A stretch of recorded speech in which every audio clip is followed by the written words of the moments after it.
Bismillahirrahmanirrahim. Welcome to the third lecture of grammatical rules and systems. In this lecture we'll talk about modifiers, which we mentioned briefly in the previous lectures. So modifiers were mentioned and we talked about them when we were talking about phrases. So we said that each phrase has a head and one or more modifiers. And modifiers can be divided into two groups. So we can divide modifiers into two main groups. The first group is pre-modifiers, which are modifiers that come before the head. So pre-modifiers come before the head. The second group is post-modifiers, which come after the head. So the word pre means before and post means after. So pre-modifiers come before the head, post-modifiers come after the head. So we'll take a look at some noun phrases in this table here.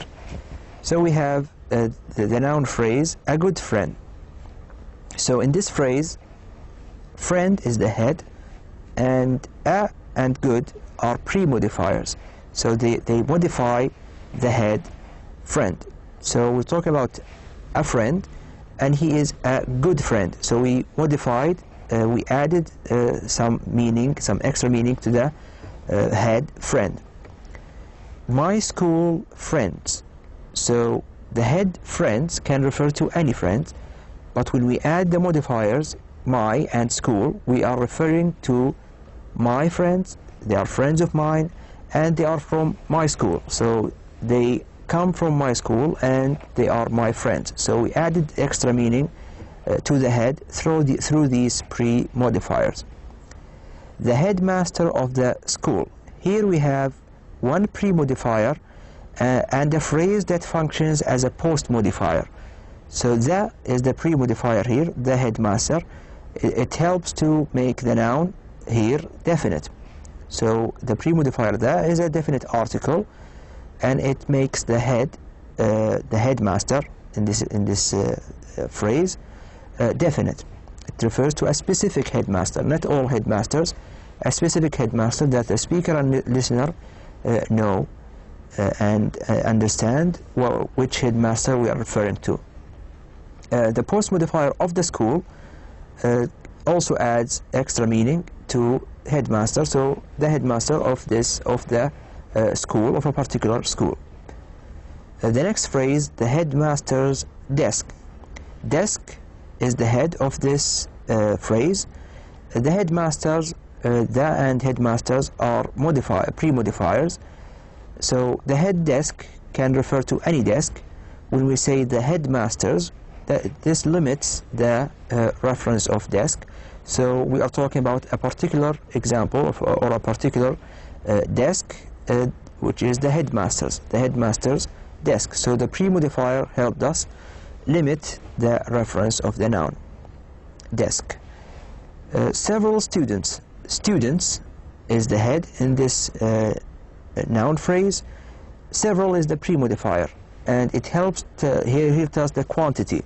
So not all students, so not few students, several of them, several students. This is a pre-modifier that gives us quantity. We can also have modifiers for pronominal groups, like we, all. We is a pronoun, and it has a post-modifier, all, so we call this a pronominal group. Everyone in our class. Everyone is a pronoun. In our class is a phrase that functions as a post-modifier, so this is a pronominal group, as we discussed in the previous lecture. When the head is a noun, modifiers usually precede it. So as you saw earlier, mostly with nouns, the modifiers precede the noun, or precede the head when it is a noun. So phrases like of the school follow the noun. So mostly modifiers come before the noun when it is a head.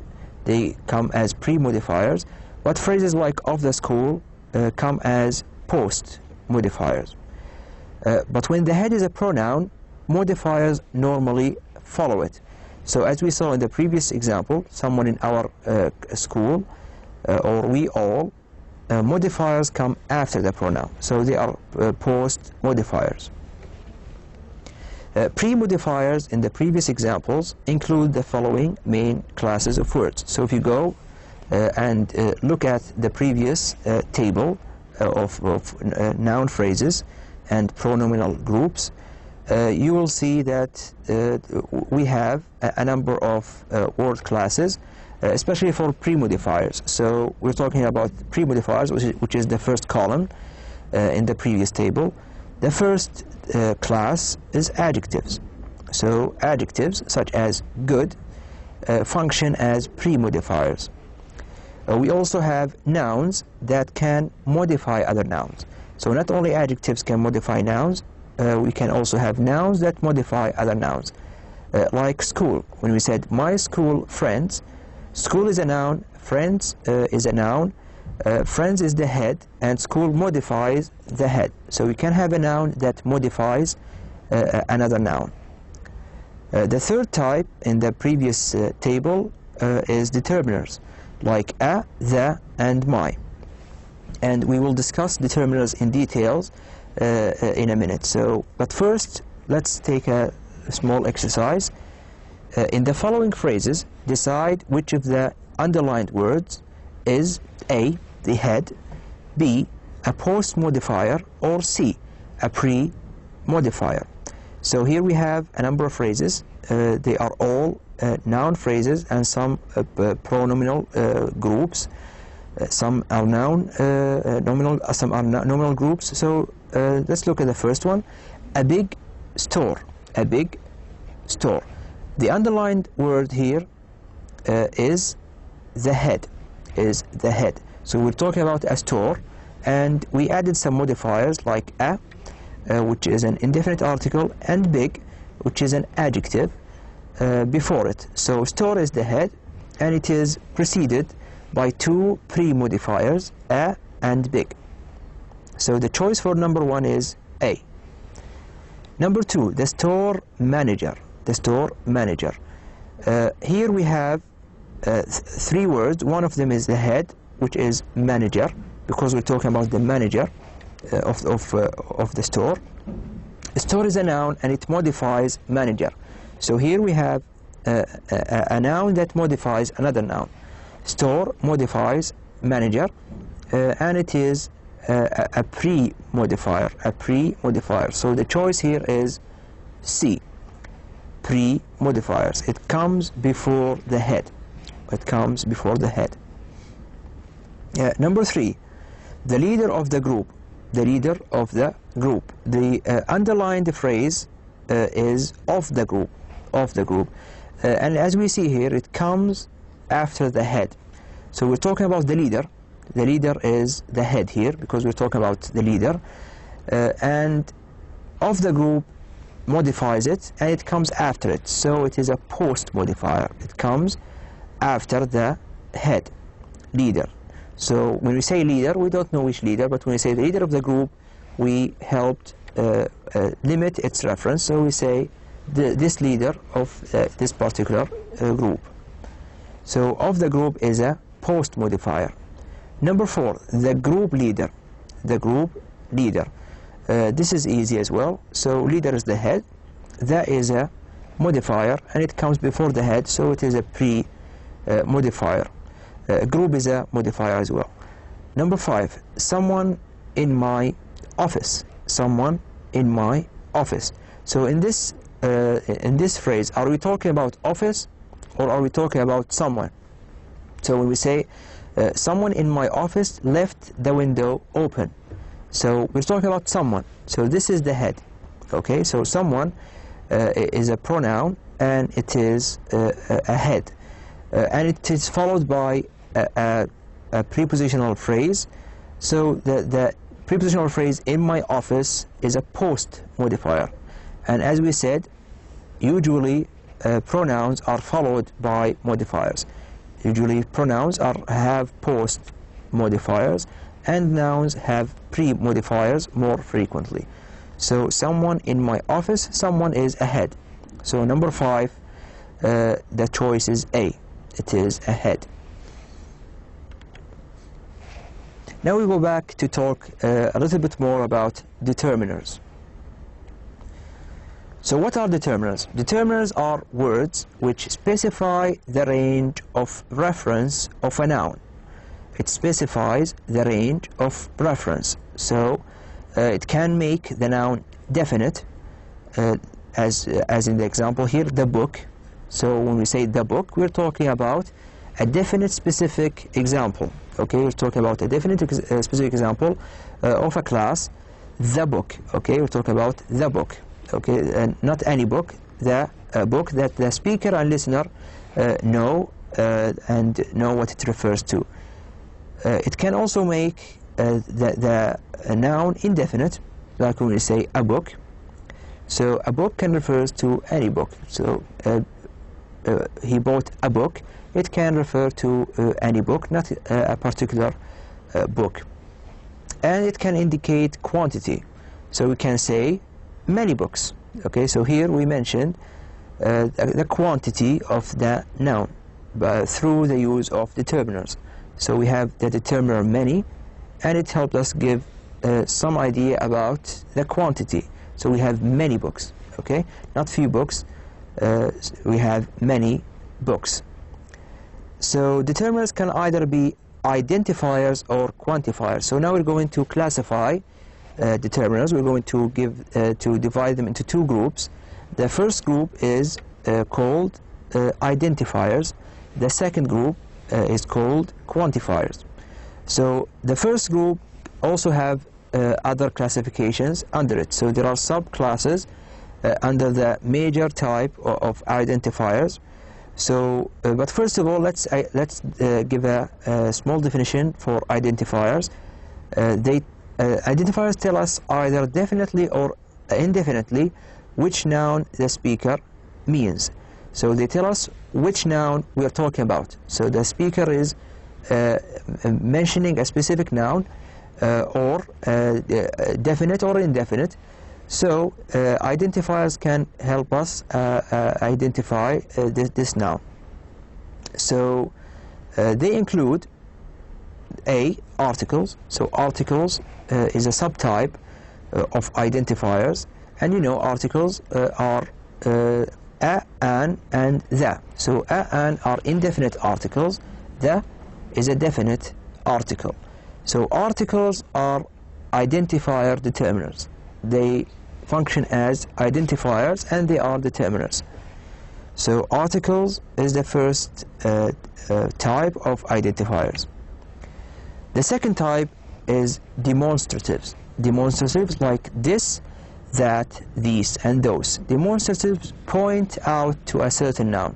When we say this screen, okay, we are pointing to a certain noun, and they help us demonstrate to the speaker which noun we are talking about. We are specifying and pointing to a specific noun. This, or that, or these, or those. And demonstrative can point to either visible things or things that are understood. This course, for example, it is understood. You can see it, but you can use demonstrative with it. So this and that, they are used for singular, this and that. These and those used for plural. The next type of identifiers are possessive forms of personal pronouns. The possessive forms of personal pronouns like my, your, his, her, its, our, and their. And you need to differentiate between those and possessive pronouns that we mentioned in the previous lecture, like mine. These function as modifiers. We add them to a noun to limit its scope of reference. So when we say my book, okay, we don't mean any book, we mean a particular book that is mine. Okay, so my book. My is added as a modifier to book. and so is your, his, her, its, our, and their. Okay, so we finished with the first type of determiners, as we said, identifiers. Now we move on to the next type, which is quantifiers. Quantifiers tell us either definitely or indefinitely, just as identifiers, they can be definite or indefinite, the quantity of the noun.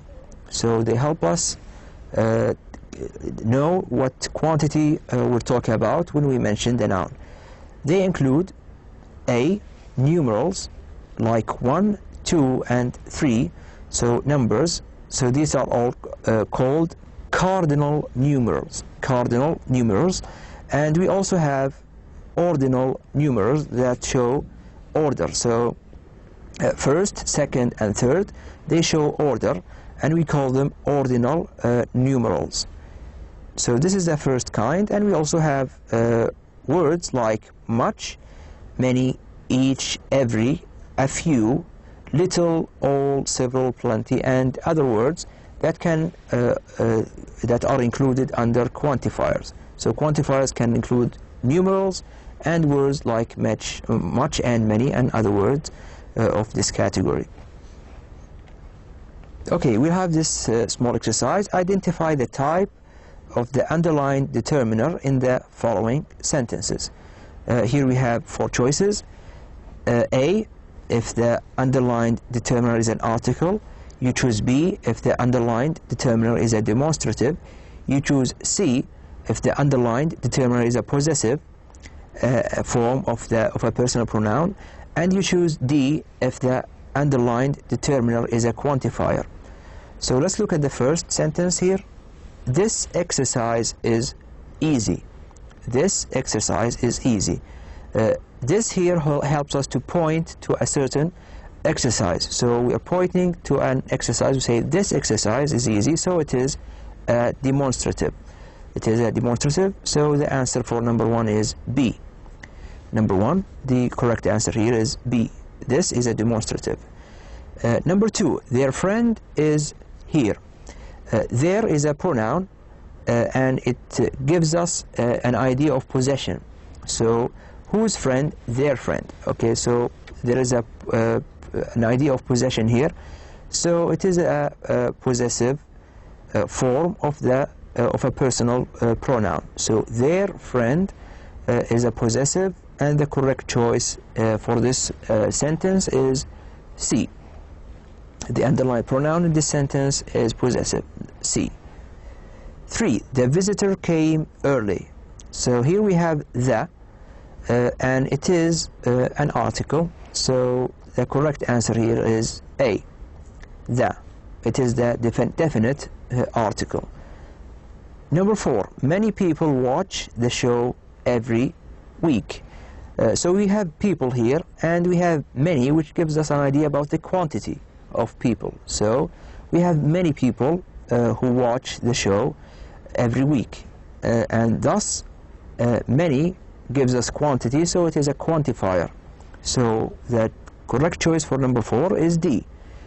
Many is a quantifier.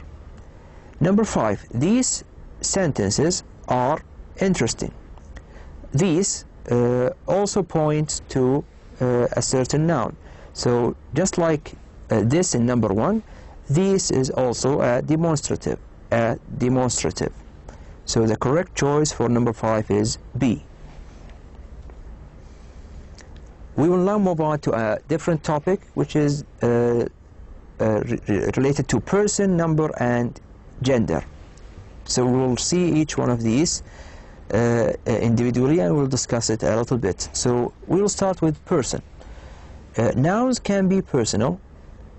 So personal refers to humans, or non-personal, animals or inanimate objects. So nouns can either be personal or non-personal. When they are personal, they refer to humans. When they are non-personal, they refer to inanimate objects or animals. Personal nouns can only be animate because they are human. So personal, as we said, can only refer to humans, and humans are animate. If you remember the difference between animate and inanimate, you can go back to lecture 2 and you'll see our discussion of animate and inanimate nouns. So personal nouns are animate because they only refer to humans. However, non-personal nouns can either be animate or inanimate. So non-personal nouns, we said they refer to animals or objects. When they refer to animals, they are animate. When they refer to objects, they are inanimate. Okay? So personal nouns are animate. Non-personal nouns can be animate when they refer to animals, inanimate when they refer to objects. We can also use the term person in a different way. So we said personal refers to human, non-personal refers to animals or objects, but there is a different way to use the term person, and it is used in traditional grammar. So grammarians traditionally use the word person to refer to personal pronouns, and personal pronouns differentiate between the person speaking, which they call first person, the person spoken to, which is called second person, and the people or things spoken about, and this is called the third person. So when you are speaking, you use the first person. When you are speaking to someone or the person spoken to, use the second person. And when we talk about people or things, we use the third person. So let's look at the pronouns when we divide them according to the first, second, and third person. So personal pronouns can be divided into first person pronouns, and these include I and we. We use this to talk about the first person. Second person pronouns include you only, so you can be used to talk to the second person or about the second person. And third person pronouns include he, she, it, and they. So these are third person pronouns used to talk about people and things. So I, we is used to talk about differentiate between the person speaking, you, the person spoken to, he, she, it, they, the people or things that we speak about. The second topic here that we're going to talk about is number. So number can include singular and plural. So singular number or plural number affects the form of almost all count nouns, pronouns, and demonstratives. So depending on number, the form of count nouns, pronouns, and demonstratives will change. So we will have some examples of these different forms. For count nouns, when the noun is singular, we say something like student. Student is a count noun, and it is in the singular. In the plural, we add s to it, so we say students, students. Another example is like man, man which is singular, and men which is plural. So we change the form depending on number. So number affects the form of count nouns. But mass nouns, of course, are considered to be singular. So water and rice are considered singular nouns. Pronouns change depending on number as well. So when we have singular pronouns, we use I, you, he, she, it when we need to use something in a singular, and in the plural we use we, you, and they. And you notice that you can be used to refer to either singular or plural. Demonstratives change as well depending on number. So this and that refer to singular, and these and those refer to plural. So the form changes depending on number. Whether the subject is first person, second person, or third person, and whether it is singular or plural can affect the form taken by the verb. So the form of the verb is affected by person and number. So person and number affect the form of the verb, as we see in these examples. He walks home every day. He walks home every day. He is a third person singular subject, so it is third person. This is the category of number, and it is singular. This is third person. This is the category of person, and it is singular. This is the category of number, and this affected the form of the verb. So we added s to the verb walk. We said he walks. He walks. So the s here is the third person singular marker. It is an inflection, and it marks the third person singular subject, which is the third person singular pronoun here. I walk home every day. Here we have a singular subject as well, but we didn't use the marker s, and this is because the I refers to a first person. Okay, so first person singular subject doesn't take the third person singular marker s. So I walk, this the fact that the subject, the pronoun, is a first person and it is singular, affected the form of the verb, so we didn't use s with this in this sentence. They walk home every day. Even though they refers to third person, we didn't use s with the verb because it is plural. So this affected the form taken by the verb because person and number didn't conform to the rule of adding the inflection s to verbs. So person and number, as we said, can affect the form taken by the verb. Our third category here is gender. So the third person singular form of personal pronouns can be affected by gender. So we have three different types. The masculine refers to males, and the masculine pronouns is he. So he is used to refer to males. The feminine pronoun refers to females, and we have the pronoun she to refer to females. It is she is a feminine pronoun.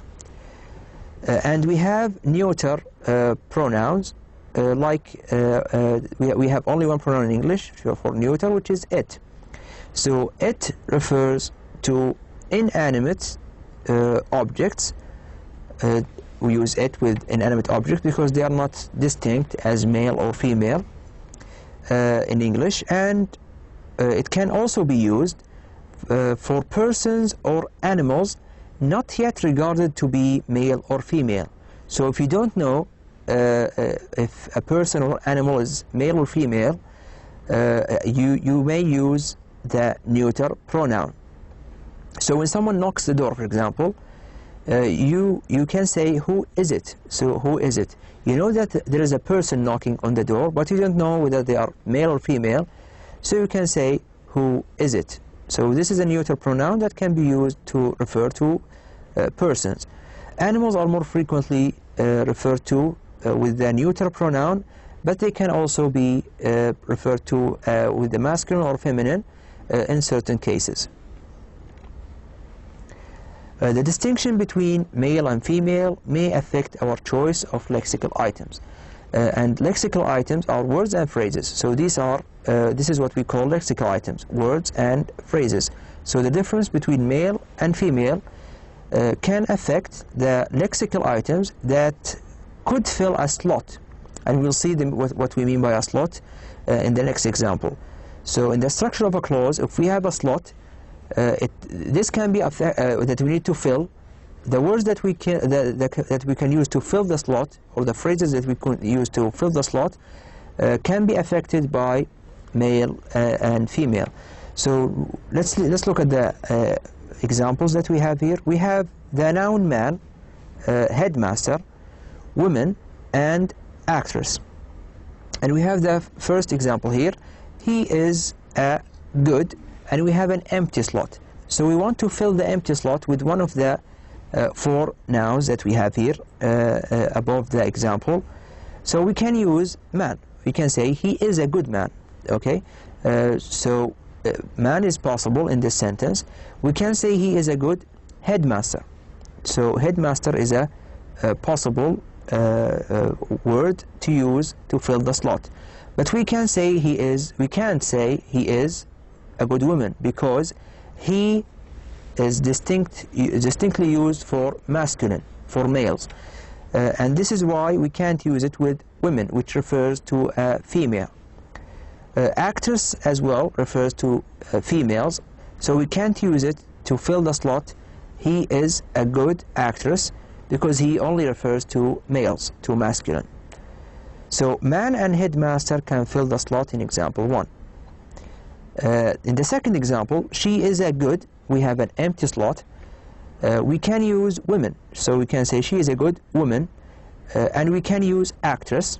We can say she is a good actress, because she is feminine and it refers to feminine nouns, female nouns. But we can't say man, we can say she is a good man, because she limits the nouns that we can use based on gender, based on male or female. So man cannot be used to fill the slot. Headmaster cannot also be used to fill this slot. So we can't say she is a good headmaster. So women and actress can fill the slot in example 2. So the distinction between male and female affect our choice of lexical items when we try to fill a slot in the structure of a clause. Here we have a couple of notes. Note number 1, the suffix es as in actress or empress is found in a number of words that refer to women. So this is a suffix that is found frequently in nouns or words that refer to women.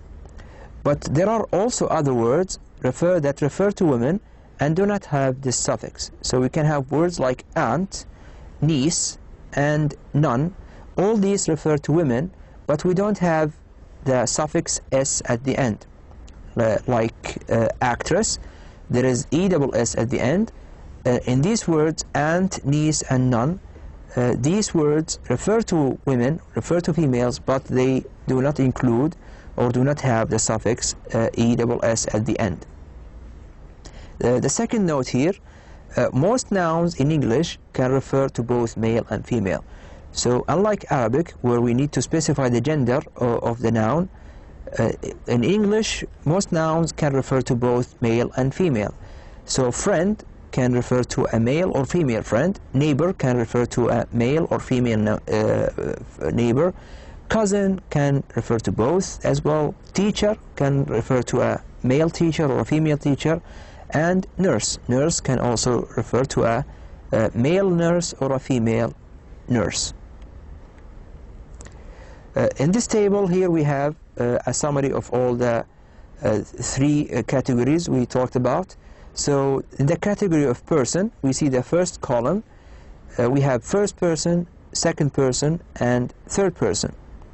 And in the first row, we have the category of number, so singular and plural. And under third person, we have the category of gender, masculine, feminine, and neuter. When we match these categories, we can come up with different pronouns that are used to refer to a certain number or a certain person or a certain gender.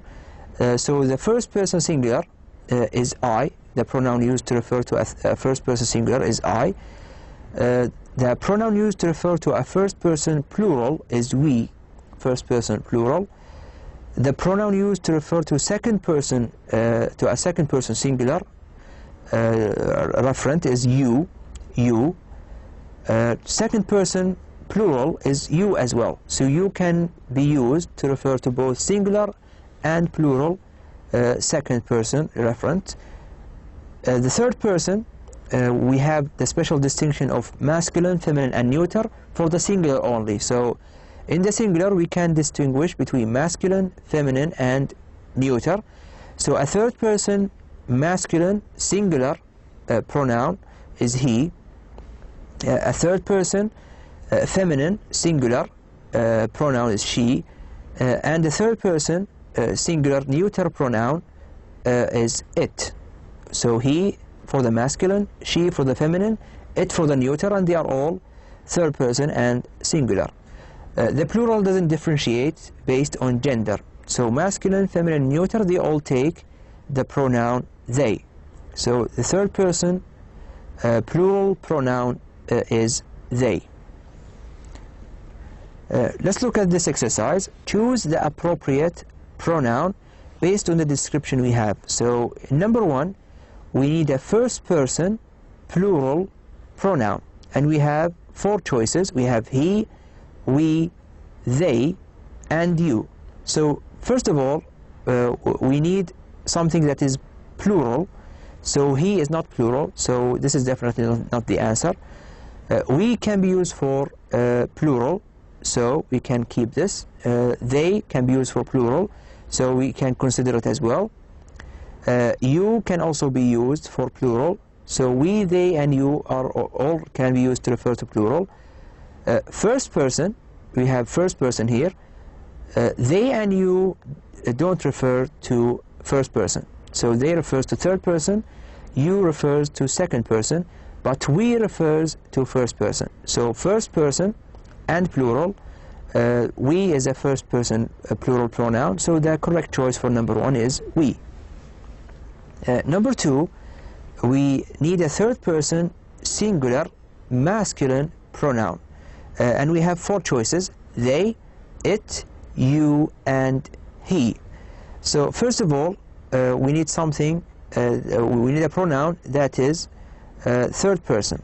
So they is a third person pronoun, it is a third person pronoun, and he is a third person pronoun, but you is not. So you is used for the second person, so we can eliminate you. Then we need it to be singular. So they is used for the plural, so we eliminate you, we eliminate they. So it can be used for the singular, and he can be used for the singular as well, so we are left with these two. And we need masculine. We said that it refers to neuter, so the correct choice, the only choice we have left is D, because he is a third person singular masculine pronoun. So the correct choice here is D. In the third exercise here, we need a second person singular pronoun. So we need to be second person, and we need it to be singular. So you can be used for the second person. I is used for the first person, so we can eliminate that. We can be used for the second person, so we can keep it. She refers to the third person, so we don't use that, we eliminate it. We are left with you and we. So both you and we are used to refer to the second person. We need something that refers to singular. So you can be used to refer to singular, but we can only be used to refer to plural. So the second person singular pronoun here is you. This is the correct choice in this case. So second person singular pronoun, you is a second person singular pronoun. So this is the end of this lecture. We will continue our discussion in the next lecture, inshallah. Thank you for listening.